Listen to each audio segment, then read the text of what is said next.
Oi, aqui é Verônica e você está ouvindo Criminalismo. Hoje eu vim sozinha para gravar um Bora Recomendar. Um Bora Recomendar que vocês pediram muito, que foi de seitas criminosas. Isso porque já gravamos um episódio sobre isso, o episódio 37, que fala sobre seitas criminosas. Eu gravei junto com a Ana e com a Fernanda, que são do Que Crime Foi Esse? Podcast que não existe mais, infelizmente. Era muito bom. E foi um episódio muito bom. A gente conversou sobre alguns documentários, alguns filmes, algumas seitas específicas, mas foi um episódio mais de recomendação mesmo. Dessa vez eu quero recomendar 4 documentários de seitas, mas eu quero falar um pouquinho mais sobre como essas seitas funcionam, sobre por que elas são consideradas seitas, o que é importante você entender sobre isso, né? Os padrões, as características. Queria falar um pouco mais detalhadamente sobre isso. Sem mais delongas, vamos lá. Primeiramente, eu queria falar de um dos documentários que mais me marcaram, assim. É um documentário que eu acho muito bem feito, muito bem escrito e que conta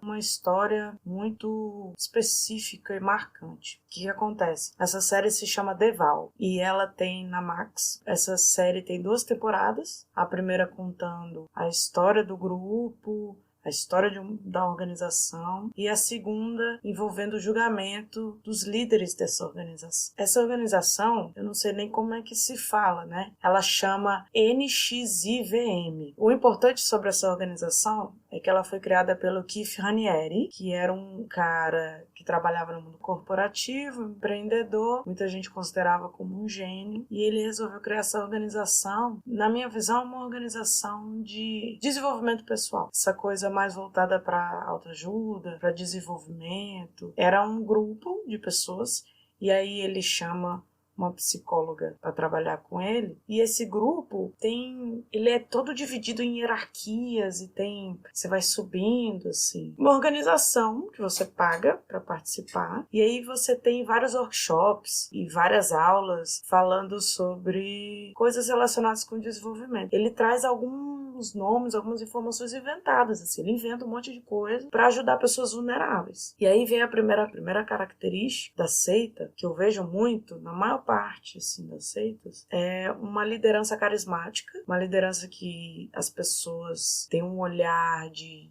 admiração, ficam impressionadas. Esse líder, ele precisa ser muito persuasivo, muito carismático, e precisa trazer ideias diferentes, inovadoras e regras e pontos de vista de como se deve viver, de como se deve ser. É muito voltado para esse sentido. E aí cada seita vai ter um foco específico. Existem seitas religiosas, seitas de relacionamento, de desenvolvimento pessoal. A maior parte que a gente vê são religiosas, porque a religião, digamos que ela é muito prática para esse tipo de coisa, infelizmente. Mas nesse caso específico, era uma seita voltada para você trazer pessoas vulneráveis, e essas pessoas vulneráveis, que é uma outra característica, né, que a gente vê muito, as pessoas que procuram essas organizações, que procuram esses grupos, são pessoas vulneráveis, são pessoas que estão passando por um momento vulnerável na vida delas, sem perspectiva, insatisfeitas, frustradas, querendo algo maior, algo diferente para se segurar naquilo, para conseguir sair da situação ruim que elas se encontram, sabe? E essas pessoas, esses líderes desses grupos se aproveitam disso, porque aí, quanto mais vulnerável a pessoa, mais aberta e mais propensa a ser usada. E aí que vem outra característica das seitas, que normalmente elas exploram da vulnerabilidade dessas pessoas, seja financeiramente, seja pela força de trabalho. Elas usam a fragilidade e a crença dessas pessoas para se aproveitar delas. E esse que é o maior problema, né? Por que as seitas são tão problemáticas? Por que existem tantas seitas criminosas? Porque essas organizações acabam trazendo essas pessoas para fazer coisas que muitas vezes são criminosas. Então, a gente tem exploração psicológica, financeira, por força de trabalho, existem muitas seitas que têm exploração sexual. No caso dessa do Devol, falando, ele traz vários tipos de exploração. Eu acho que todos eles, praticamente, se parar pra pensar assim, porque primeiro tem a exploração financeira, eles fazem as pessoas gastarem rios de dinheiro para participar dos workshops, e depois eles se aproximam dessas pessoas e falam para elas que elas precisam trabalhar para eles, para se desenvolver. Não basta fazer os workshops, elas têm que dar aulas e ser supervisoras e explicar como é que funciona e ir crescendo. Eles desenvolveram, nessa organização do Devol, um sistema de panos, no que eles colocavam os lenços no pescoço com cores diferentes. Cada cor significava que você estava num processo diferente dentro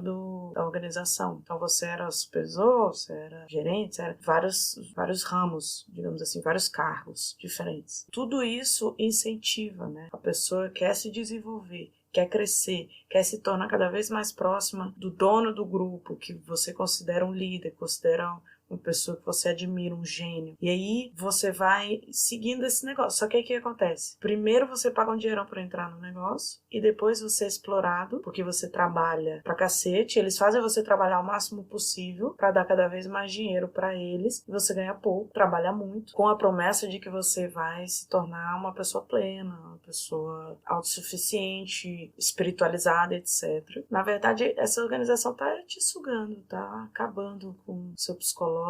E aí o problema dessa organização específica é que ele foi evoluindo até o momento que trouxe a manipulação e a coerção para um lado de exploração sexual também. E aí eu não quero entrar muito em detalhes porque eu acho que vale a pena assistir e entender. Eu quero falar mais sobre características das seitas, mas ele vai indo para um lado de manipulação e dominação fortíssimo, que eles começam a explorar essa outra parte. Primeiro eles contam como é que funcionava a organização e depois eles vão para a parte mais obscura, né? Porque aí eles fazem o Devol, ele era algo dentro, era uma parte dessa organização que usava as mulheres e fazia dominação dessas mulheres, com a ideia de que, na verdade, ela é um empoderamento, né? Eles tentaram trazer a ideia de empoderamento e acabaram levando para a dominação. É muito interessante, é um documentário muito completo. Essas duas temporadas, elas exploram muitas coisas diferentes, porque eles trazem ex-membros e tem vários vídeos, tem vários detalhes, várias informações. Tem a parte do julgamento do Keith Raniere e da psicóloga.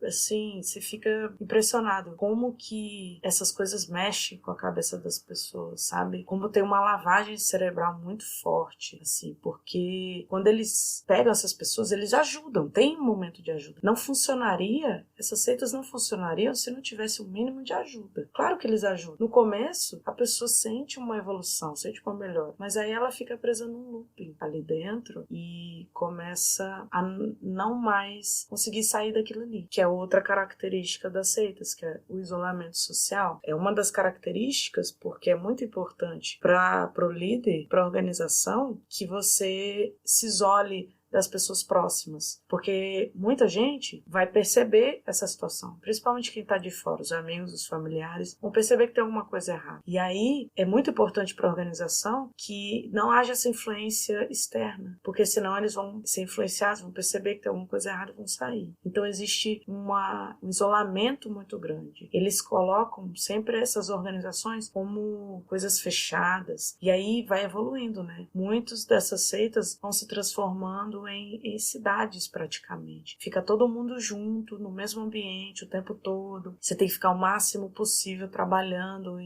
e alimentando essa organização de forma que você não tem uma vida fora daquilo ali. Você vive em função daquilo ali. E você não consegue sair e não consegue ver como é estar fora daquilo ali. Você fica preso, você fica refém, basicamente. É muito forte isso. E várias organizações são assim. Mas vamos para o segundo documentário, porque eu praticamente já falei todas as características do CITA no primeiro já. Mas é para vocês entenderem, vocês percebem? É uma organização que tem um líder carismático, que usa pessoas vulneráveis e explora essas pessoas, isola essas pessoas para que não tenha influência externa e elas não saiam dali, e manipula para que elas sejam cada vez mais usadas e aproveitadas de várias formas diferentes, seja financeiramente, por força do trabalho, psicologicamente, sexualmente, várias formas diferentes. Mas vamos lá. Outro documentário que eu achei muito interessante, assim, que me chamou muito a minha atenção e que foca numa área um pouco diferente do que a gente está acostumado. Normalmente a gente vê seitas mais sobre religião. Jonestown e até Wild Wild Country, que é uma série que eu vou falar também. É uma seita de relacionamento. Se chama, o documentário, né? Se chama Escaping Twin Flames. Fugindo de Twin Flames. É uma série documental da Netflix que fala sobre uma organização chamada Twin Flames, que seria em português chamas gêmeas, que basicamente seria como se fosse almas gêmeas. Eles contam, né, na organização, é um casal, né, de líderes que cuidam dessa organização. Eles contam que as chamas gêmeas são como se fossem almas gêmeas. São indivíduos que têm suas chamas separadas e elas precisam reacendê-las. Aí eles contam lá como é que funciona. Mas é basicamente um grupo que trabalha para que as pessoas encontrem suas chamas gêmeas, suas twin flames. A organização ela funciona basicamente para isso. Para que você encontre a pessoa com quem você vai passar o resto da sua vida junto. É uma visão extremamente romântica e reducionista, porque ela fala que você só tem uma pessoa pra sua vida, você só pode ficar com essa pessoa pro resto da vida, e meio que você vive em função de encontrar e ficar com essa pessoa. E depois de ficar com essa pessoa, você não pode mais separar, você tem que ficar porque é ela. Então você tem que lidar com tudo, com os problemas, com as dificuldades, mas ficar com essa pessoa porque é ela, entende? E aí isso vai evoluindo, tá? Com o tempo, porque depois que a pessoa conhece a Twin Flames, ela sai da organização e vai embora? Não. Ela passa a ensinar para outras pessoas e ajudar outras pessoas a encontrar essa Twin Flame. E depois de um tempo, eles entram na ideia de que o filho pode ser uma Twin Flame, que você precisa ter o filho, você precisa encontrar a Twin Flame do seu filho. Vai virando uma bola de neve, é uma pirâmide, né? Vai virando uma bola de neve. Porque você tem que manter aquelas pessoas naquela organização. Então o que acontece? Esse casal montou uma organização falando que eles descobriram essa ideia. Não sei se foi eles que criaram essa ideia, acho que é uma ideia já existente que eles reaproveitaram, né? Muitas vezes é assim. E aí eles falam que eles dois são Twin Flames, são chamas gêmeas, e eles usam o case de sucesso deles para ensinar outras pessoas a encontrarem essa Twin Flame. E aí, a princípio, você pensa, beleza, eu vou encontrar essa pessoa, vou ficar com essa pessoa, vou ser feliz e pronto. Não. Eles fazem com que a pessoa se mantenha lá. Por quê? Primeiro, eles que escolhem, que é a Twin Flame, e normalmente alguém dentro da organização. E depois que eles escolhem, eles querem trabalhar a manutenção do relacionamento. Então você tem que se manter lá em reuniões periódicas para falar sobre o relacionamento, para falar sobre a sua experiência, para ensinar outras pessoas. E aí eles contratam essa pessoa para ela ensinar outras pessoas. E aí, novamente, você gasta um dinheirão para fazer parte dessa organização, porque nunca é barato. Você gasta dinheirão, entra nessa organização, e aí a partir daí você vai trabalhar para encontrar essa pessoa e ficar com essa pessoa. Se você consegue ficar com essa pessoa, eles te contratam para que você trabalhe para eles, para que você chame outras pessoas e ajude essas pessoas com a sua experiência a encontrar as Twin Flames. Só que aí, novamente, trabalham horas e horas, vive em função disso, ganha pouco. E não pode ter problema, você não pode terminar o relacionamento, você não pode ter problema. Aí você começa a se isolar da sua vida, porque você tem que viver em função disso, horas e horas trabalhando com isso e convivendo com essas pessoas, porque você só pode conviver com essas pessoas. E aí, se o relacionamento se torna tóxico, ou se você percebe que você, na verdade, não é compatível com aquela outra pessoa, você não pode sair daquilo. Eles ficam enchendo a sua cabeça, te manipulando, te coagindo, fazendo uma lavagem cerebral de que você tem que ficar com aquela pessoa independente do que aconteça. E aí o documentário fala muito sobre isso, sobre as relações que eles criaram, relações muito problemáticas, que a pessoa não podia sair. Então, às vezes, relacionamentos tóxicos complicados, você não podia sair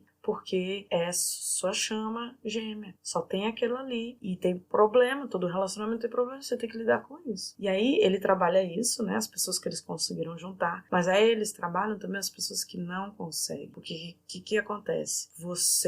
Muitas das pessoas que entravam nessa organização estavam apaixonadas já por alguém. Eles falavam, eu tô apaixonada por tal pessoa, só que essa pessoa me rejeitou. Ou não me dá atenção. Tem alguma questão com essa pessoa. E aí eles vão... Primeiro eles analisam se é mesmo a sua chama gêmea. E aí eles têm as formas dele de falar, tipo, você sente seu coração acelerado, você sente tal coisa. E não se enganem, essas organizações sempre têm papos científicos. E sempre vem com papinhos de pseudociência, tá? De, questão de dopamina, serotonina, não sei o que, não. Eles pegam várias informações reais, misturam com informações falsas. E aí vai te enrolando naquilo ali. Porque você pega, mas essa informação tá certa, então essa também deve estar certa. E você entra naquilo e vai. E aí eles fazem pessoas ficarem indo atrás de alguém que não as quer. Porque eles falam, só chama gêmea. E você tem que ficar com essa pessoa, não tem outra. Então, você tem que insistir, tem que ir atrás, tem que dar uma de stalker.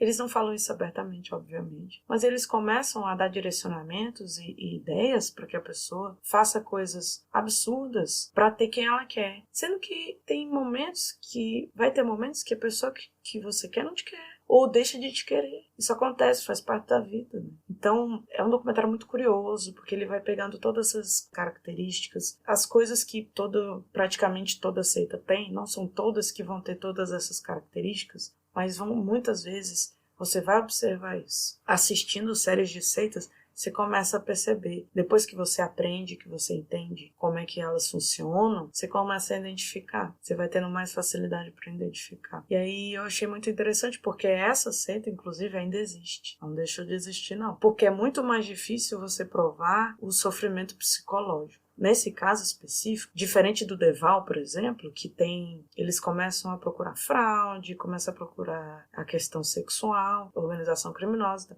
eles juntam vários crimes e vai a julgamento, considerado culpado e tal. No caso do Twin Flames, os crimes eles são de ordem mais abstrata, então são crimes psicológicos, crimes envolvendo coerção. Tem questões financeiras também, tem outras questões, mas são mais difíceis de provar, são mais difíceis de demonstrar. Então essa situação ainda está acontecendo, ainda está em andamento. Você vê as dinâmicas, os vídeos, porque é uma seita mais recente. Então eles fazem tudo online, nas redes sociais, eles têm canal no YouTube, etc.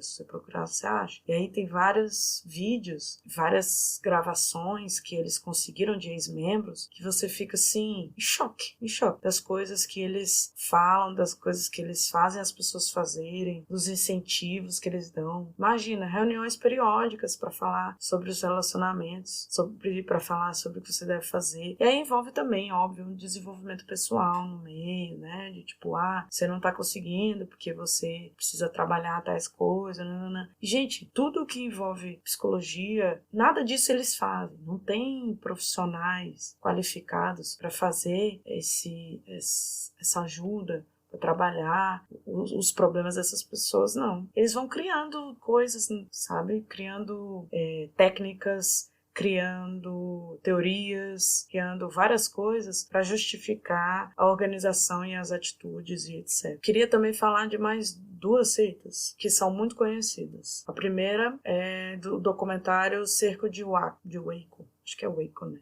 Cerco de Waco, que conta sobre um evento que aconteceu em 1993 com a seita do David Koresh em Waco, Texas. O documentário chama Cerco de Waco porque ele envolve essa seita era uma seita apocalíptica, pós-apocalíptica. Ele era uma seita religiosa, mas que também falava do fim do mundo, de que o mundo ia acabar, de que a gente precisaria repopular a população, precisaria recomeçar, que o fim estava próximo. E aí começa a misturar a religião. E aí esse David Koresh chega um momento que ele começa a se considerar a reencarnação de Jesus. São várias questões. É muito mais voltado para o lado religioso. Só que o que pega é que eles ficavam numa área lá de Waco, Texas. Eles andavam armados e existia denúncias de que havia abuso sexual, de que o David estava se envolvendo com as crianças da organização lá. E aí a polícia acaba indo e faz um cerco. É um bom documentário sobre gerenciamento de crise, gerenciamento de reféns e tal também, do que não fazer.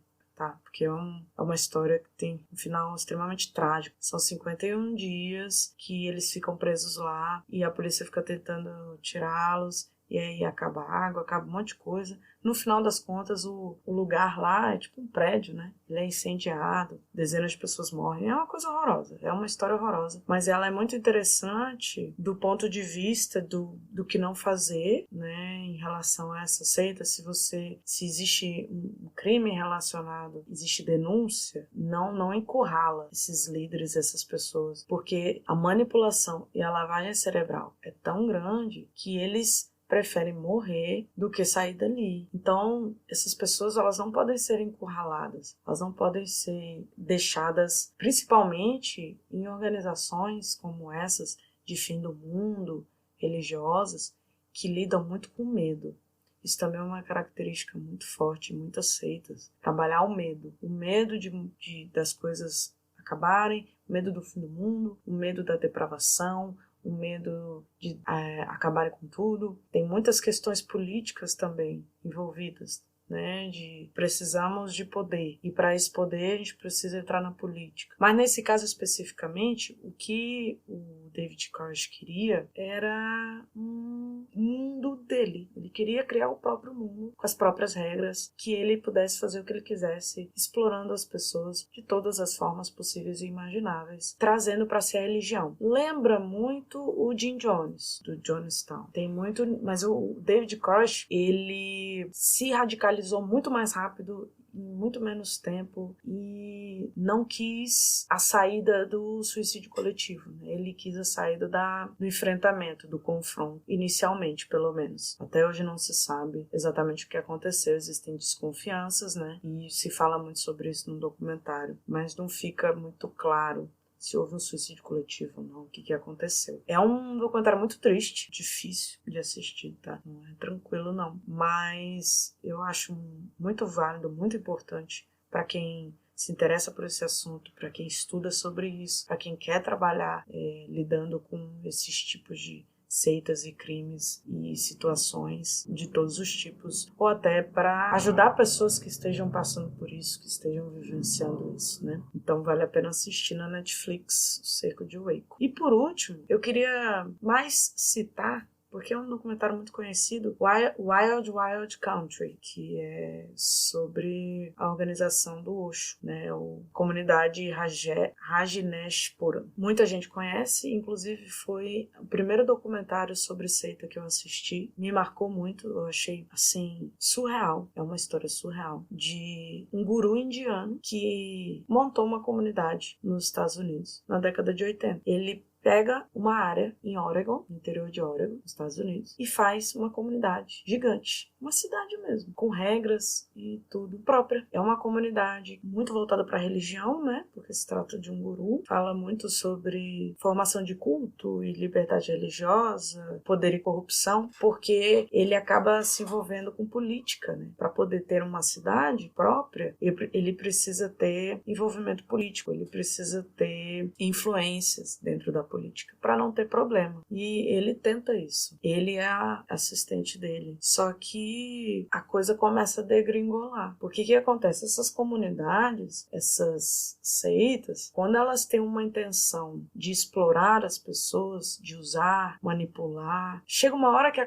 vai perdendo o controle. As coisas vão perdendo o controle. Quanto mais poder você busca, quanto mais controle você quer, mais difícil vai ser e mais coisas terríveis você vai ter que fazer. Essa é a visão que eu tenho depois de estudar sobre seitas. Porque você precisa de um líder carismático, muitas vezes. Não é sempre essas características, tá? Mas na maioria das vezes. A maioria das seitas que eu vi são assim. Líder carismático, isolamento social, manipulação, exploração e vulnerabilidade. Imagina, você pega pessoas vulneráveis, pessoas que estão em sofrimento, pessoas que estão tentando se livrar de vícios, de problemas, de situações. Você junta essas pessoas e começa a fazer uma lavagem cerebral, falando de teorias, de técnicas, de significados, de verdades absolutas, de regras definitivas sobre a vida, que essas pessoas precisam seguir, precisam criar uma comunidade, uma organização, um grupo, um culto, o que for, para crescer ali, para se desenvolver ali, mas tudo dentro de um ambiente fechado. Você quer que esse ambiente cresça, mas ele precisa ser fechado. Então, para que isso aconteça, essa comunidade tem que se retroalimentar. E aí que entra a exploração. E aí muitos desses líderes acabam usando de exploração sexual, sejam de meninas, sejam de mulheres. E aí começa as regras de que pode ter mais de uma mulher. Muitos desses líderes falam isso, que eu posso ter... Eles falam de não monogamia, mas é mais para eles do que para qualquer outra pessoa, né? Essa regra funciona muito mais para o líder do que para os outros. Inclusive, todos esses casos, tirando o Twin Flames, tem isso. Você pode ter os líderes exploravam sexualmente de mulheres, em muitos casos também de meninos. E aí isso aconteceu também no caso do João de Deus, no caso do Jim Jones, até no caso do Charles Manson, né? Se fala muito também. Tava bem no comecinho ainda a comunidade do Manson Family, mas já estava bem estruturada, bem forte. Então tem diversos casos, tem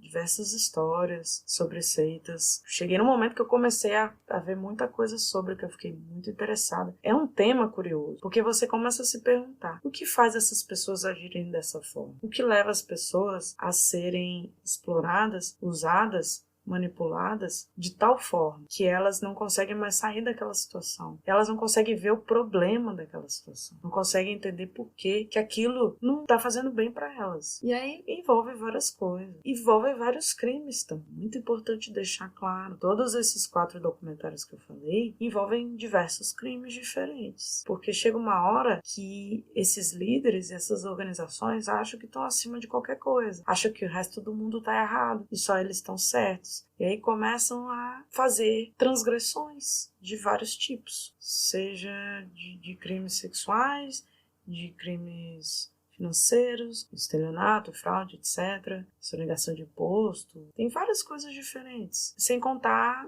das questões psicológicas que deixam as pessoas extremamente fragilizadas. As pessoas já procuram essas organizações, esses lugares, fragilizadas. Elas vão achando que estão se fortalecendo, mas estão ficando cada vez mais vulneráveis, porque elas estão sendo manipuladas a fazerem o que os outros querem que elas façam. E aí elas podem não aceitar que outras pessoas as manipulem, mas elas vão aceitar que o líder manipule, porque acha que está fazendo bem, que acha que está bom. Até o momento que elas não... Elas quebram aquilo ali. Até o momento que aquilo se quebra. Felizmente, esses documentários, Wild Country, da Netflix, O Cerco de Waco, também da Netflix, Twin Flames, também da Netflix, e The Val, da Max, esses documentários só foram possíveis porque essas seitas, esses cultos, esses grupos foram desmascarados por ex-membros, principalmente. Tem muitos relatos nesses documentários de ex-membros contando suas experiências, contando o que eles viveram, como que eles perceberam que tinha alguma coisa errada. É realmente muito interessante. Vale muito a pena assistir. Assim como os que a gente recomendou no episódio 37 também. Eles trazem a base de como tudo isso funciona, até onde vai e os problemas, as consequências, que são muito graves. As pessoas têm a necessidade de pertencer. Nós todos sentimos que a gente precisa pertencer a alguma coisa, a algum lugar, a algum grupo. A solidão não funciona. A solitude, beleza, você gostar de ficar sozinho em alguns momentos, em algumas situações, mas a solidão completa faz muito mal, traz muito sofrimento para nós seres humanos. Nós somos seres sociais. Então, muitas vezes, a gente vê esses casos, mas tem casos que não são tão extremos assim, sabe? O importante é você entender que dentro do seu grupo, dentro do lugar que você pertence, que você se sente pertencente, que você não esteja sendo explorado, você não esteja sendo usado, manipulado, que você possa ter liberdade para participar de vários grupos, para participar de vários ambientes, conhecer vários tipos de pessoas. E quanto mais você experimenta coisas diferentes, mais você abre a sua mente e percebe que não precisa pertencer a um lugar só, a uma questão só, a uma situação só.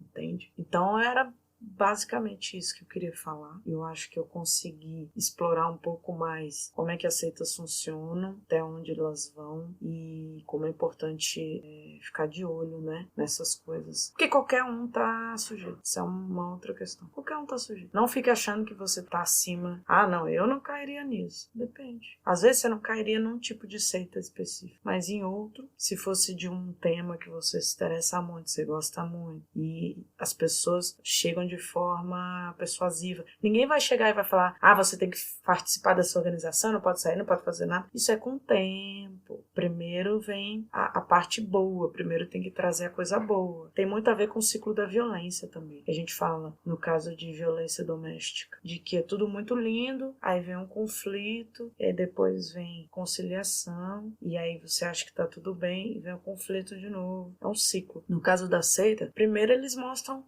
a parte linda, maravilhosa e persuasiva. Você vai criando uma admiração, você vai criando vínculos com as pessoas que também fazem parte. E demora um tempo para as coisas começarem a avançar e ficar mais pesadas e complicadas, sabe? Mas vale o alerta. Muito importante a gente ficar alerta a essas coisas. E cada vez mais pesquisar, estudar, compreender, até para evitar certos problemas, certas situações, né? Mas é isso. Espero que vocês tenham gostado. Vamos continuar com Bora Recomendar. E aí, tô pensando em fazer enquetes, né? Para vocês ajudarem sempre nos temas, definir o que vocês preferem, o que vocês querem saber mais, vocês querem que eu traga. Mas espero que vocês tenham gostado. Falei só de 4, porque eu acho que o importante não é a quantidade, é a qualidade. Vocês vão gostar. Acredito que vocês vão gostar muito. E depois me falem, claro, por favor, sempre lembrando. Se vocês já viram alguns desses ou todos, não viu e vai ver, por favor, me contem, opinem. Vocês me encontram lá no @criminalismo no Instagram. E eu tô sempre disponível pra gente conversar, até pra discordar, críticas, tudo. Vamos conversar, vamos entender. Quero saber muito o que vocês acham. Até o próximo episódio, né? Até mais!